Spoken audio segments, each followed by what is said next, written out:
Despite all those efforts, we are now at a point where we are switching from a rescue operation to a recovery operation. At this point, we don't believe there are any survivors from this accident. Officials have revealed that they believe no one has survived the midair collision of an American Airlines passenger jet and a U.S. Army helicopter, which occurred late Wednesday night near Reagan Washington National Airport. On Thursday, January 30th, D.C. Mayor Mauriel Bowser held a morning press conference along with newly sworn-in Department of Transportation Secretary Sean Duffy, D.C. Fire Chief John Donnelly, American Airlines CEO Robert Isom, local senators, and more, in which they shared that the rescue operation has turned into a recovery operation, adding that at least 28 bodies have been recovered from the Potomac River so far.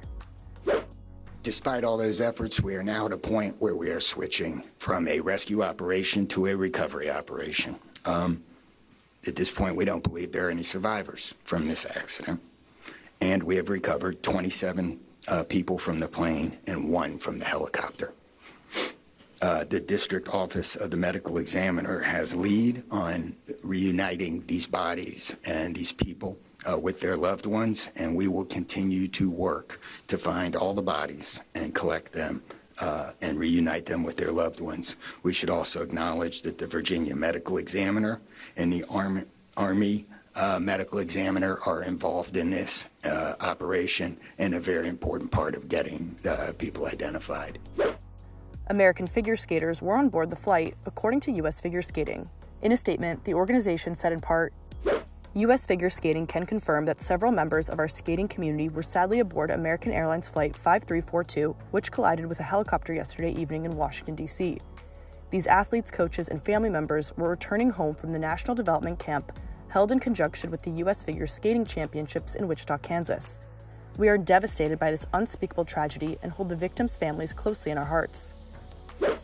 Russian state news agencies also reported that Russian world champion skaters and married couple Evgenia Shishkova and Vadim Naumov were among the passengers on the flight, who are now all presumed dead. However, officials have not released names of the victims yet.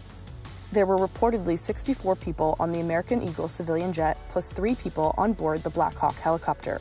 The 2 aircraft crashed in the Potomac River.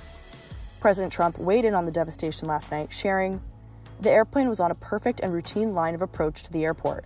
The helicopter was going straight at the airplane for an extended period of time. It is a clear night. The lights on the plane were blazing. Why didn't the helicopter go up or down or turn? Why didn't the control tower tell the helicopter what to do instead of asking if they saw the plane? This is a bad situation that looks like it should have been prevented. Not good." During Thursday morning's briefing, Secretary Duffy signaled that the aircraft's paths were not unusual, but agreed with the president that he thinks it could have been preventable.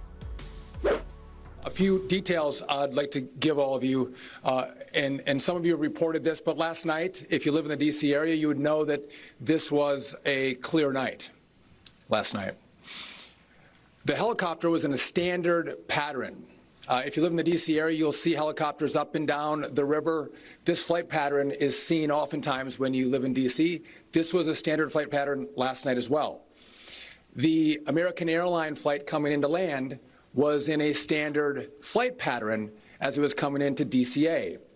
So this was not unusual with a military aircraft flying the river and aircraft landing at DCA. And again, if you live in the area, you'll see that frequently with those 2 aircraft working together.